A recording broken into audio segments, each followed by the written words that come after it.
It's called Time Traveler, and what makes it unique is that it's not animated. The characters are holograms. San Diego actors played the parts and became holograms in the game. It's great, it's cool, I like it. It went into arcades this summer and quickly became the third highest grossing arcade game in the country. It pulls in $1 million a week. It's like 3D and there's no other games really like it. This is the first project I've ever worked on, and I mean it in my whole life, where going into it I said, this is a winner. Rick Dyer has created hit arcade games before. Actually, he thought this game would do even better than it has, but you know about the economy. To fully understand the success of this game, we wanted to really get into it, get right inside it. Well, as it turns out, we did. One of the reasons for the success of this game is that it's not just cartoon figures in here. They're three-dimensional. There's people in here, and there's bad guys, and there's danger, and you have to be very careful. It's dangerous in here. The object of the game is simple: save the universe. It just doesn't look like any other video game. I like it as fun because it's like 3D and it's like gives you a challenge. One thing to remember is that this is a hologram. It's not solid. You can put your hand right through any character in this game. Hey, keep your hands off me, all right? There weren't any rules. We were in a new ball game. I mean, when you're talking about holograms, it's a cross between making a movie and theater. Rick Dyer doesn't stop here. He's working on a sequel already. He wants the game to be more realistic, more creative. The game industry is about to mature into an art form comparable to movies or to paintings and things like that. You won! The game is a winner with players, and financially, its future is in the bag.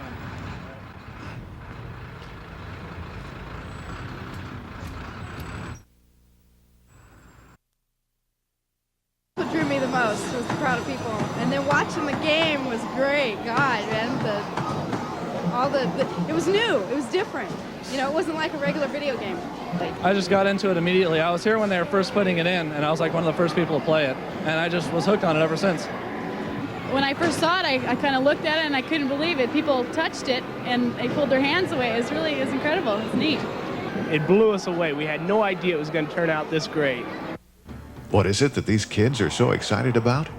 It's a new arcade game from Sega that's different from anything you or they have ever seen before. Greetings, I am Kyla, Princess of the Galactic Federation. I've journeyed through time to find you. We need your help. The game's inventor, Rick Dyer, the same genius who was responsible for another breakthrough arcade game called Dragon's Lair a few years back, describes Hologram Time Traveler best. It's a whole new concept in that you actually have a three-dimensional character projected into space, and people have not ever seen that before. They've always seen a two-dimensional image on a television set. They've never seen a character actually walking around on a table or walking around on that stage. What makes this game so unique, not just for kids but adults too, is the unusual format. Dyer has been able to shrink his lead characters, real people I might add, down to about 5 inches in height. They appear real in every way, except when you try to touch them. What we've created is actually better. Most holographic projections, you're always separated by glass or a film. With the Time Traveler, you can actually reach out and touch that character. In the game, as you travel through time with the Marshal, everywhere he goes, there are creatures and villains of every imaginable kind that are out to get him. Oh, Graham. Ow, whoa! Did it. Whoa! Woo! My hero. Creating this wonderful illusion was no easy process. While details of how it's actually done are being kept secret, Dyer did share with us some behind-the-scenes footage. One of the really challenging aspects of the production of Hologram was in having to work with the actors, because they were having to imagine that there was something there, and they were having to act accordingly when, of course, there wasn't. All there was a green background, or a mat, as we call it.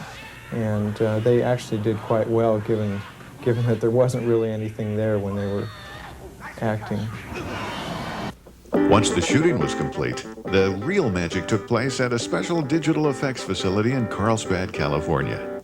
Here, the dazzling effects were created in a multi-million-dollar facility that was put together especially for this project. It was here where music was given form. Unbelievable effects were created, and the characters were given their voices. Well, I don't know if I should admit this necessarily, but I am the voice of the Amazon Queen, as it turns out. Stay there. Oh, this is embarrassing.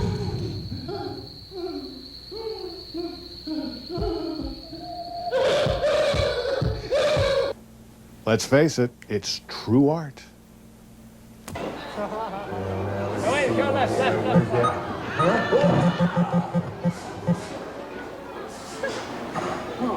Reaction to Hologram Time Traveler within the gaming industry has been one of pure amazement. Replay, you might call it the magazine of the coin-op industry, dedicated its cover story to Hologram. More than $18 million worth of the games have already been ordered, and Sega is building them just as fast as they can to meet demand. So next time you feel the need to break away from the humdrum of summer reruns, you'll be able to head to the neighborhood arcade and for just the price of a cup of coffee, travel through time with Marshall Graham.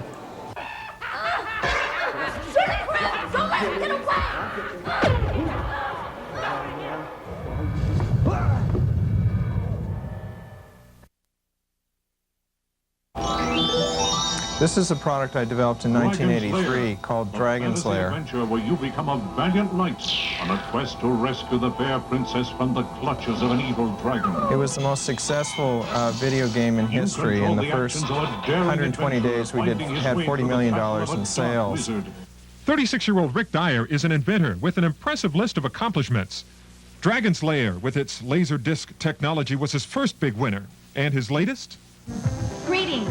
I am Kyla, Princess of the Galactic Federation. I've journeyed through time to find you.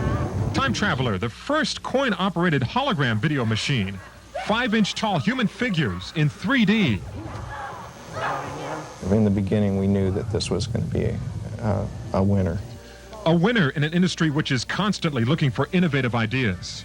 It's being exported to Japan and Europe, and it's doing very well. 1 million people play Time Traveler every week. Rick's inspiration, in part, the movie Star Wars, but it goes back further than that.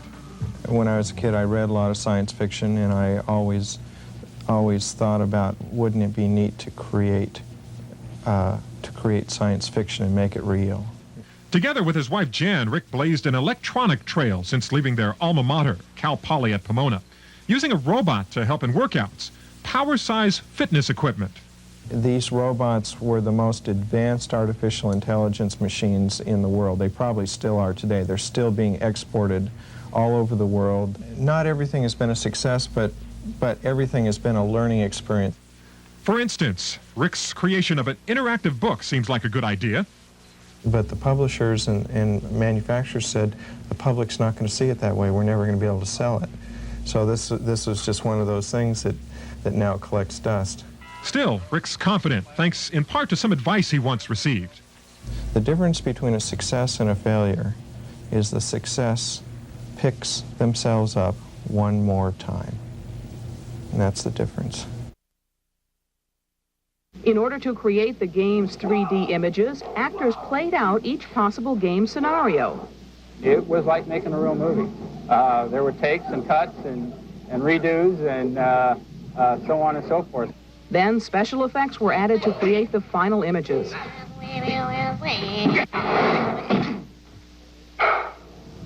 We've used a laser disc, a 12-inch laser disc, combined with a unique patented optic, which creates a holographic type of an image on a stage-type setting.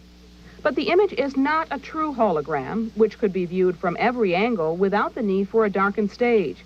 The laser technology required for that would be too expensive. Greetings. I am Kyla, Princess of the Galactic Federation. I've journeyed through time to find you.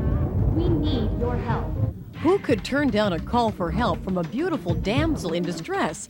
Not kids in America. They've been flocking to arcades to try out a new video game, saving both the lovely maiden and the dying arcade business.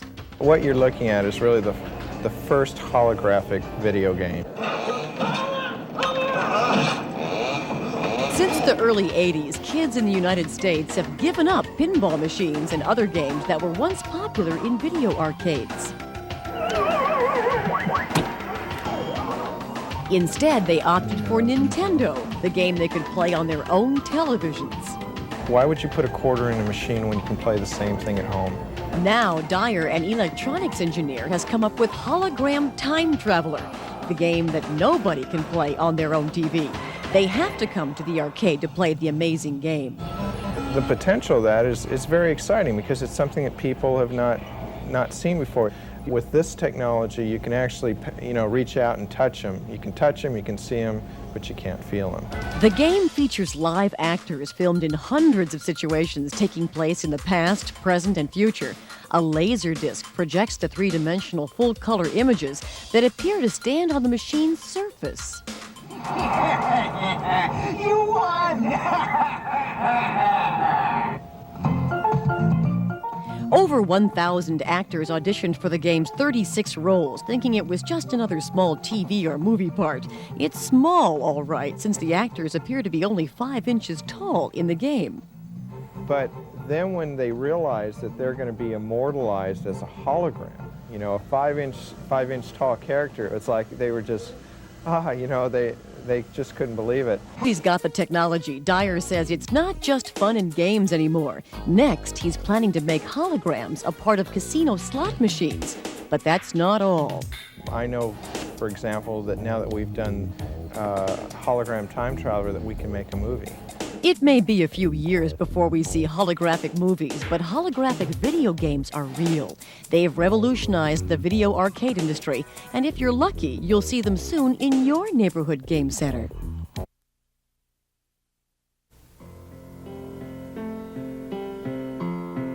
Rick started out much as the rest of us did, an inquisitive child from the very start. But unlike the rest of us with visions of toys dancing in our heads, Rick's visions drove him to create the toys. Probably around 2 years of age, he started getting interested in games and making his own little small games and always trying to figure out things. We couldn't keep him contained anywhere. One of the first electronic inventions I did was I built a talking cuckoo clock for my mother for her birthday. And it looked like a regular cuckoo clock. You had to pull the weights on it and so forth. But on the hour, it would, instead of cuckooing, it would tell you the time and the day, and on the half hour, it would tell you the time and give you a quote from a famous philosopher. And then when he was in high school, he made a robot, and he was way ahead of himself at that time. He invented Fenork, and he was quite a robot. Rick continued to create the visions that he saw in his dreams. As high school became college, his inventions amazed his friends as they were way ahead of their time. While still in college, Rick signed on with Hughes. He was the very first non-degreed engineer that they had ever hired. And then it was on to Mattel. But it wasn't long before he felt the need to form his own company. He called it Advanced Microcomputer Systems. And here, he was able to create a new kind of toy, one that would revolutionize the toy industry. It was here that the seeds of a dream were planted that would eventually grow to change the world of electronic games forever. Since 1979, I've had this dream that I've been working toward of creating a world, an environment that's so real that you forget and you stop distinguishing between what's real and what isn't. It became known as the Housian technology. And as we were developing it, we would get these side projects along the way, and one of the big side projects was Dragon's Lair. Dragon's Lair gained worldwide attention with appearances on PM Magazine and even the evening news. Rick gained some fame as well. With his newfound confidence, he continued his development of Housian. Raiders versus Chargers on an autumn afternoon? No, this is a video game. Gone are the dots and squiggles of the Pong and Pac-Man era. These images are stored on a laser video disc system called Housian, designed by Rick Dyer. Football isn't the only option. There's a wide variety of software ready for the system. Most is animated, like the Thayer's Quest fantasy game. But all are interactive. The viewer decides what happens next. As you can see, the Housian technology was perfected, but because of a lack of affordable video disc players at the time, it was never made available to the public. Now, while Rick likes to describe Dragon's Lair as an accident along the way to Housian, his humanoid or power size project was a creation of necessity. Most of the profits from Dragon's Lair were now gone, spent on the Housian project. Now he needed capital to continue to pursue his dream. What I decided to do as an outgrowth of Housian was to create an interactive piece of fitness equipment. And the reason is I saw a market out there, the club industry, that was a parallel to the coin-op, and it was very backwards in technology. So what I did was essentially took a trainer and put it into the equipment. The equipment talked to you, it knew who you were, it interacted with you, it set the weight, it did everything that a personal trainer was, only they were robots. Rick sold his power size project to Livingwell Corporation for a considerable sum. And today, these talking mechanical exercise experts can be found working lazy humans out worldwide. They seem to be especially popular in Japan and Europe, where they of course speak Japanese, German, as well as English. Rick's latest project is today setting new records in the coin-op world. As unbelievable as it may seem, the project known as Hologram was also a creation of Rick Dyer's unique thinking. And how it came to be is also quite the story. It was new. It was different. You know, it wasn't like a regular video game. It blew us away. We had no idea it was going to turn out this great. Rick actually discovered the technology for Hologram at a trade show and immediately licensed it from with design in mind.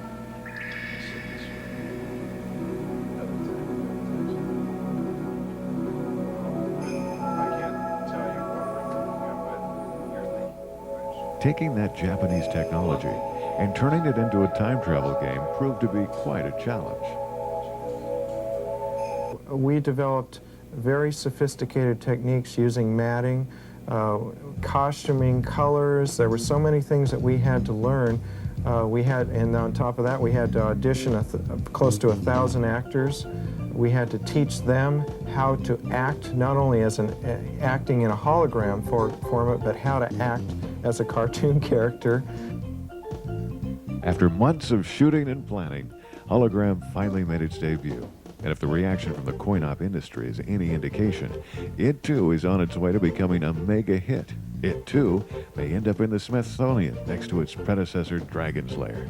Sega Corporation placed an order worth $18 million retail before the game was even finished.